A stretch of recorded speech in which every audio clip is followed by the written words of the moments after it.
Welcome again to my YouTube channel, Ingo TV Works Adventures. For today's vlog, car vlog, ang ating gagawin is lalagyan natin ng Android TV ang ating Honda CR-V from 2012 up to 2018. Pasok tong gagawin natin procedure, guys. Pasok tong gagawin natin procedure na pagpapalagay ng Android TV sa ating Honda CR-V. Pero ang sasuggest ko is ilagay nyo na sa Honda CR-V, since malaki ang Honda CR-V, ilagay nyo na yung pinakamalaki, okay, na size ng TV, which is yung 10 inches. So nakabili tayo ng 10 inches na Android television sa marketplace. Murang-mura ko lang nabili. May supplier doon. Mamaya i-comment ko lang mamaya kung magkano ko nabili, saka kung kanino. Supplier talaga siya, saka mura siya. So talaga isamahan nyo ako how to paano ba yan? Paano natin maikakabit, no? Saka paano pagbaklas. Isang vlog na lang to. Paano pagbaklas, paano pagkabit.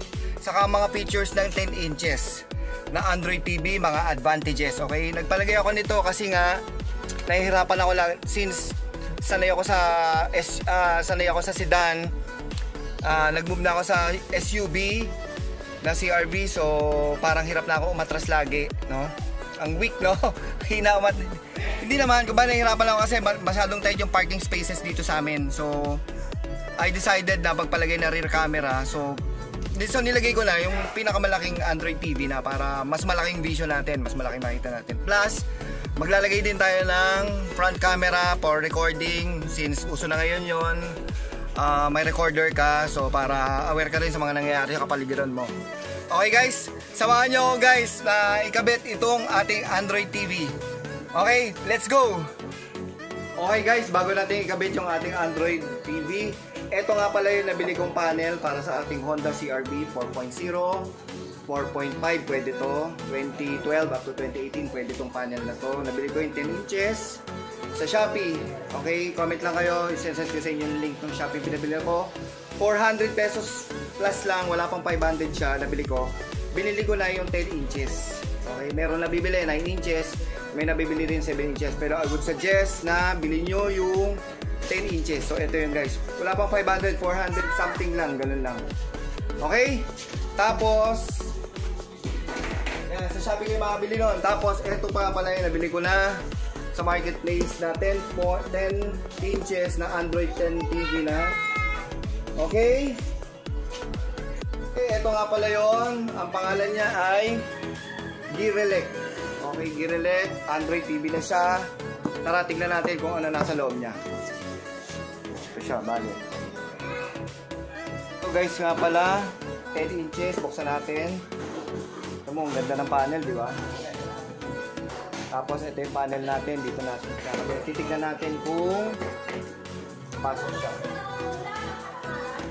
Ayan. Ito yung 10 inches. Okay? Ganda, oh. Kasama niya manual. Ayan, bracket. Ayan. Ang actual size niya guys, ha. Ayan, ang ganda, oh. Sukat natin guys sa panel niya.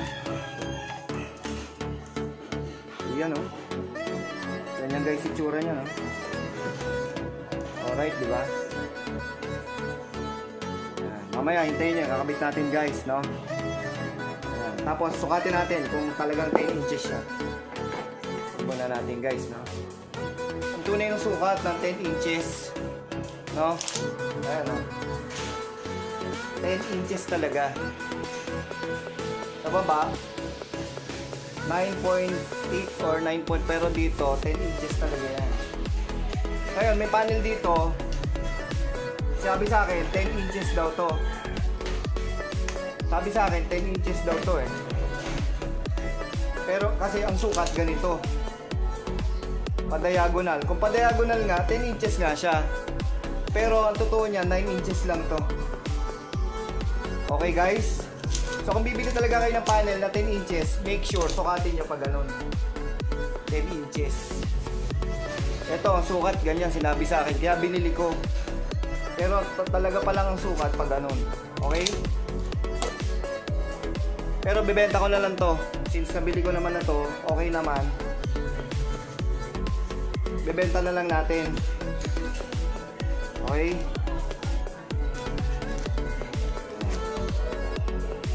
Guys, may nabili rin tayong front camera recorder. Ayan o. Kakabit na rin natin dun sa ating bagong biling Android 10 inches TV. Titignan natin kung effective siya. Mukha naman kasi may SD card na saksakan. Tara, punta natin yung wirings guys kung okay na dun kay Roy. May ever trusted na electrician. Nauusok muna bago umapoy.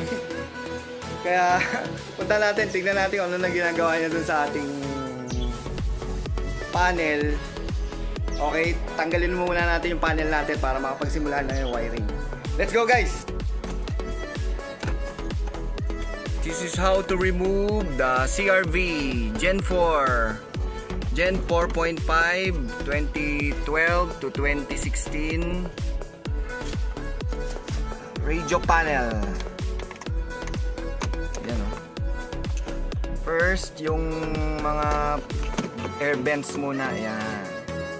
So magpapalit tayo ng Android TV, di ba? Tapos may dalawang screw ata. Ayan lang o. Isa sa kabila, ganun din. Dalawa. Tapos may clip lang ata dito. May clip lang. I think this is the clip, no?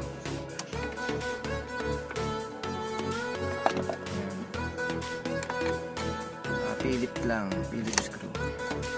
Ganun lang kadali guys. Magbaklas ng ating panel. Eh, kung may post, makita naman ni Kurastol yan.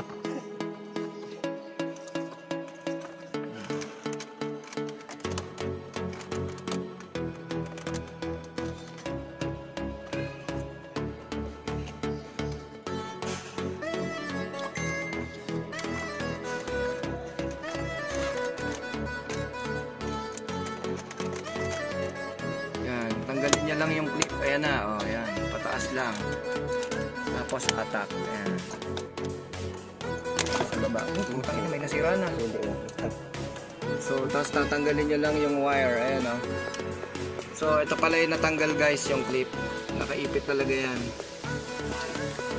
Tatanggalin niya lang yung wire dyan. Tapos yun na. Baklas na guys. Wala pang 2 minutes. Okay? Tapos, tatanggalin niya lang yung mga wiring. Tapos makakabit na ang ating Android TV. Yahoo! Alright. Yes, ganyan ang itsura niyan guys. Oh. Okay? So, ayan guys. Winawiringan na namin. Ano lang namin, ini-splice lang namin kasi ayaw namin itanggalin to. Yung buo. Ayan guys. Oh. Wiring muna natin. May mga color patterns naman yan guys. 9 inches. Ayan. Yan yung gumagana. Music.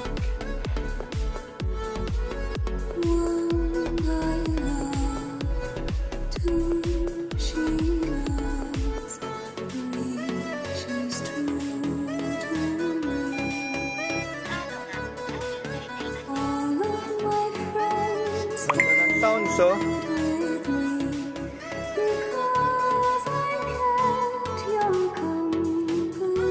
Yan po yung 9 inches. Tapos radio.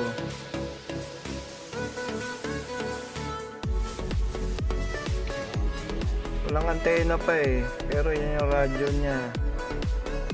So, Nabi, wala pa rin eh. So, pero yan na yun. Yan, gumagana siya. Home natin ulit. Okay, yan yun. Pwede rin kayo mamili ata ng yan, kompleto po yan. Walang radio, walang antena guys eh. Antena ba yan? Pwede ba antena? Ano yan?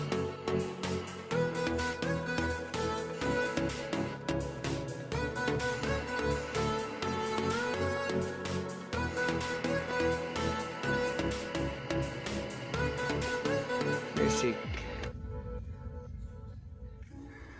One I love, two she loves, and three she's true to me.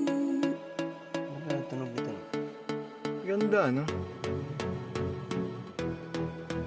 Young, I tell them all to hold their tongue if they could cry. After na natin nag-splice, dami oh.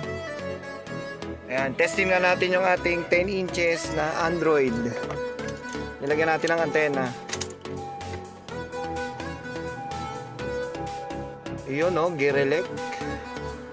10 inches yan guys, malaki yan. Ganun ba siya kabilis?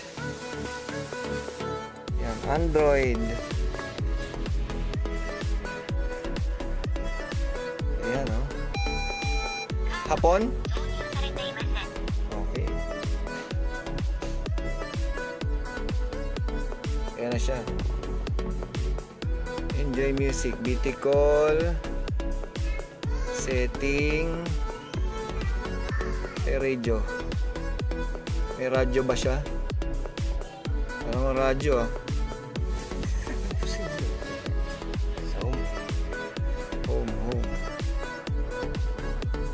Home.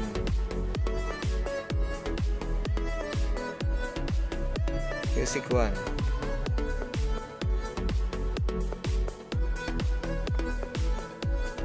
Ayaw mag-play ah. Play.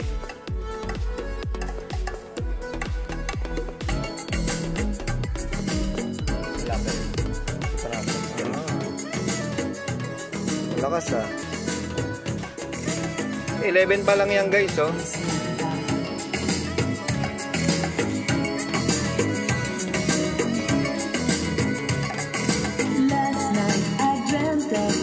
Tingnan naman guys, ang ganda 'di ba? Sounds, okay? Mamaya na natin paglaruan, maganda gumagana na siya. So home.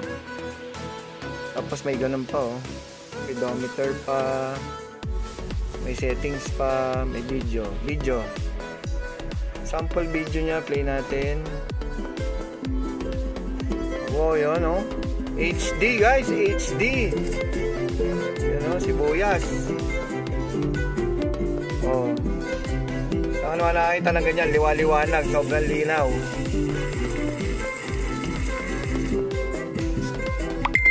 Yan oh. 10 inches guys sa ating CRV guys. So, okay, kabitan natin guys. Inaayos natin yung panel, kukunin natin yung air vents natin dito para maikabit natin doon sa ating, teka lang. Ayan, maikabit natin dyan. Okay, yan na siya oh. Ngayon, pagtanggal yan, may tatlong screw lang yan. 1, 2, 3. Tatanggalin nyo lang yung pinaka vent. Ayan oh. Hindi nyo na ito magagamit. So, tago nyo na lang para kung sakaling gusto nyo ibalik sa stock, pwede pa. O, ingatan nyo lang, huwag mawala guys. Ayan o. Okay? Guys, nakabit na natin ang ating... Okay, hapon-hapon. Nakabit na natin guys ang ating 10 inches na Android TV sa ating Honda CR-V. On na natin. Ayan. Okay. Testing natin ang kanyang video. Yan, video niya. Wala pa USB guys eh. Sineset up pa lang. Ganda oh. Volume. Linaw oh. May takip, may cover pa yan guys ha. Hindi ka pa tinanggal. So, talagang HD. High definition. Kanya naman, murang-mura oh. Okay. Linaw, di ba? Ngayon, radio. Radio. Okay. Ano natin, baka maano tayo ni YouTube. Mayari tayo. Okay. Ngayon, yung ibang setting guys. Ayan, steering wheel. Gagawin pa lang natin. Hintayin nyo ang ating second part. Third part. YouTube din. Tingnan natin. tignan ko. Mabagal kasi yung connection eh, pero yan na yon. Yon guys, kinakabit pa yung camera sa likod para dito sa ating Android TV, para pag nagbabackup tayo hindi tayo nahihirapan. Pati yung rear camera natin na which ito kakabit din natin, pero parang balak kong bumili na lang since ito kasi parang isi-set up pa dito sa atin eh, sa ating Android TV. So balak ko bumili na lang nung nakadirekta na rito, tapos may separate siyang power para hindi siya mahirapan gaano. So yan ang ating YouTube. Makita nyo naman, nagbasa na siya. Navigation.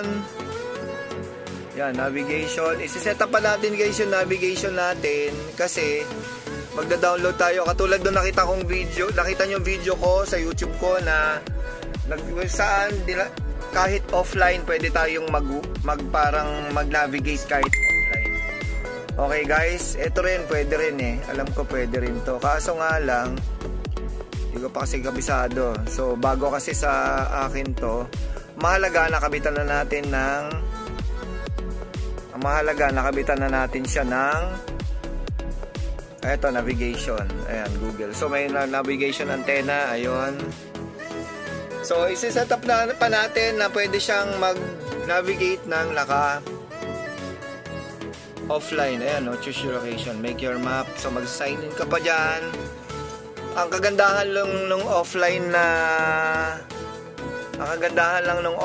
na app na yon, pwede kang mag-navigate doon ng walang internet. Ito kasi kailangan mo parang naka-internet ka eh. Parang ganon. Okay? So lipat tayo, balik tayo doon. Isi-set up na lang. Panoorin nyo lang guys, may vlog na ako doon kung paano mag-set up nun. So yan, video. Again, linaw ng video nyo. Play all. Lalagyan nyo lang USB. Pwede siya mag-play ng videos guys. Okay? Ayan. So ganun lang. Napakadali, di ba? So ayan guys. Natapos na naman tayo sa ating car vlog. Ayan, kita nyo naman. Ibang dating pag naka 10 inches na Android TV ka sa iyong CRV. Okay, sana nakatulong to sa mga gustong magpalagay ng Android TV sa kanilang mga CRVs o sa mga ibang kotse.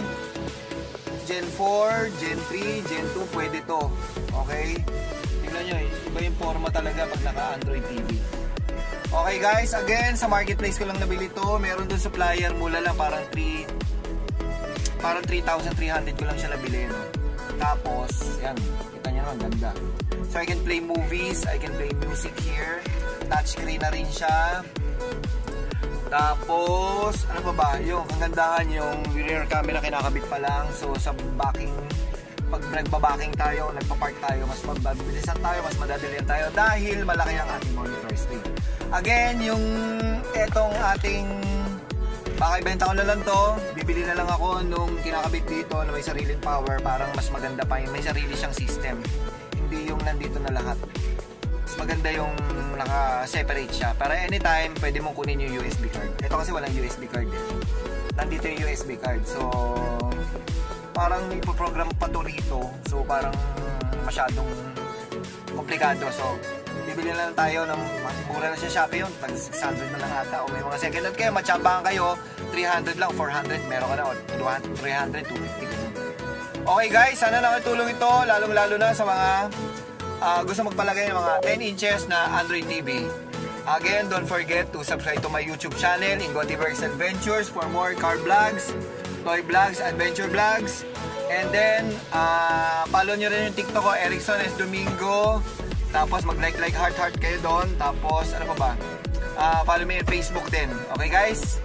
Sana nakatulong to. Sa mga gustong order na piyesa ng Honda, kaya reach out nyo lang ako, may cellphone number ako, imported from Japan, magpapadating tayo, magpapadala tayo. Yun nga lang, medyo costly siya. Medyo pricey pala. Kasi mataas yung talaga yung shipping na binabayaran ko. Okay guys, pero legit yun, puro Japan yun. Okay guys, bye-bye!